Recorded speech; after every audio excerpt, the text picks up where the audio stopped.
नमस्कार दोस्तों, स्वागत है आपका मेरे चैनल पे। दोस्तों, जैसा कि इंडिया और चाइना के बीच में बॉर्डर पे तनाव चल रहा है, तो ऐसे में चाइना की ये जो हरकत है उसके पीछे कारण क्या है, आज हम इसी को जानेंगे। क्योंकि दोस्तों ऐसा तो है नहीं एकदम से उसका मन हुआ और उसने हमारे एरिया पे कब्जा करने की सोच ली। ये इसके लिए कुछ पहले से प्लानिंग भी उनकी हो सकती है, लेकिन फिर भी दोस्तों इसके पीछे कई रीजन हो सकते हैं। तो आज हम उसी को डिस्कस करेंगे। चलिए दोस्तों शुरू करते हैं। दोस्तों, जैसा कि आप जानते हैं कि एकदम से ये कोविड-19 फैल रहा है। ऐसे में दोस्तों दुनिया ने चाइना के ऊपर दबाव डालना शुरू किया और कोशिश की कि उसको अटैक किया जाए, क्योंकि इसके पीछे रीजन चाइना ही बताया जाता है। लेकिन दोस्तों जनवरी मंथ के अंदर यूएन सिक्योरिटी काउंसिल के अंदर क्लोज डोर से चाइना एक रिक्वेस्ट लेके आया डिस्कस करने के लिए कश्मीर इशू के ऊपर। और ये भी तब लेके आया जब ये क्राइसिस चल रहा था। और दोस्तों पाकिस्तान चाइना हालांकि इसमें सफल नहीं हो सके और आइसोलेट ही रहे, किसी भी अन्य देश ने उनका साथ नहीं दिया। और दोस्तों अब 6 महीने में तीसरी बार ऐसा हुआ है जब आर्टिकल 370 को हटाने के बाद अगस्त 2019 से चाइना अब लद्दाख और अक्साई चीन का भी स्टेटस लेके आया, जिसे उसने इलीगली कब्जा कर रखा है। और दोस्तों इसमें भी कोई सरप्राइज की बात नहीं है कि WHO ने चाइना को रिझाने के लिए या उसके अंडर में आके एक बार इंडिया के लद्दाख और अक्साई चीन के पार्ट को चाइना के मैप के अंदर दिखाया अपनी ऑफिशियल वेबसाइट के ऊपर। और इसको हम इग्नोर नहीं कर सकते कि अभी WHO चाइना के इशारे पर ही काम कर रही है। और दोस्तों अभी पाकिस्तान की सुप्रीम कोर्ट ने भी कह दिया कि गिलगित बाल्टिस्तान के अंदर चुनाव करवाए जाएं, उस एरिया के अंदर जो कि इंडिया अपना मानता है और इंडिया के POK से बिलोंग करता है।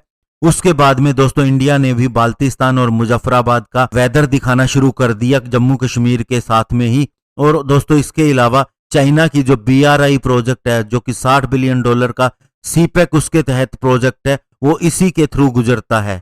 और इससे दोस्तों शी जिनपिंग को अपने लोकली प्रेशर दिखने लगा चाइना के ऊपर। उनकी 2 बार कम्युनिस्ट पार्टी की मीटिंग भी हुई और उसके अंदर फैसला लिया गया कि अब जो कि कोविड-19 के चलते हमारे ऊपर ज्यादा इल्जाम लग रहे हैं, तो हमें भी अग्रेसिव होना पड़ेगा। और उसके बाद अग्रेसिव स्टैंस लेते हुए सबसे पहले चाइना ने ऑस्ट्रेलिया और न्यूजीलैंड को हिट किया, उसके ऊपर बैन लगाया, उसके ऊपर टैरिफ लगाया। उसके बाद में वियतनाम और फिलीपींस को भी धमकाया साउथ चाइना सी के अंदर, और हांगकांग भी अब उसके बाद में फॉलो किया जा रहा है। और दोस्तों इंडिया चूंकि WHO के अंदर एक बड़ा रोल निभाने वाला है और निभा भी सकता है, तो ऐसे में चाइना की पॉलिसी इंडिया को काउंटर अटैक करने की ही रही है।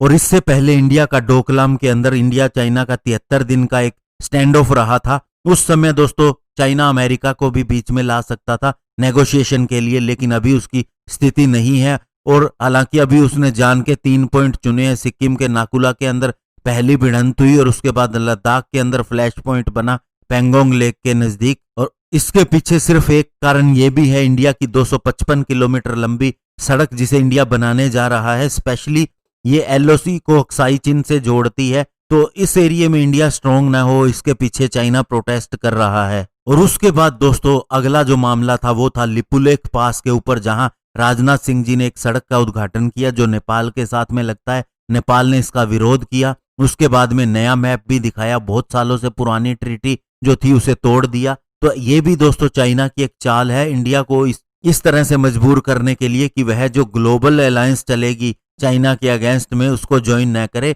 अदरवाइज वह नेबर को भी यूज कर सकता है। और दोस्तों चाइना को पता है कि फिजिकली वह कुछ भी हासिल नहीं कर सकता, कोई भी टेरिटरी इंडिया की नहीं हासिल कर सकता। ऐसे में केवल उसके ऊपर दबाव बना के एक एक्स्ट्रा टैक्टिकल गेन ही कर सकता है। और चूंकि इंडिया बड़ा रोल निभा सकता है एंटी चाइना जो एक फ्लेम चली है उसके अंदर, और वर्ल्ड वाइड इसके अंदर बहुत बड़ा रोल निभा सकता है, तो ऐसे में इंडिया को अगर कंटेन किया जाता है तो चाइना के लिए दोनों तरह से बेनिफिट होगा। और दोस्तों सन 2000 से ही इंडिया चाइना ने बॉर्डर प्रोटोकॉल डिसाइड किए हैं कि किस तरह से किसी मामले को रिजोल्व करना है, लेकिन उसके बाद ये चीजें बढ़ती भी गई हैं, ये भी हमने देखा है। ऐसे में दोस्तों अभी चाइना का सिर्फ इतना ही मकसद है कि ध्यान कैसे बंटाया जाए, युद्ध करने की उसकी इंडिया के साथ क्षमता नहीं है, क्योंकि उससे भी बहुत सी चीजों का नुकसान होगा अगर वह युद्ध के लिए जाता है। तो ऐसे में दोस्तों ये तो नहीं दिख रहा है, लेकिन उसने अपने ट्रूप्स की संख्या बहुत ज्यादा बढ़ा दी और एक बार इस मामले को गर्म कर दिया है। बाकी दोस्तों देखा जाएगा कि इसके बाद ये कहां तक जाता है और कितना लंबा खींचता है। धन्यवाद, जय हिंद।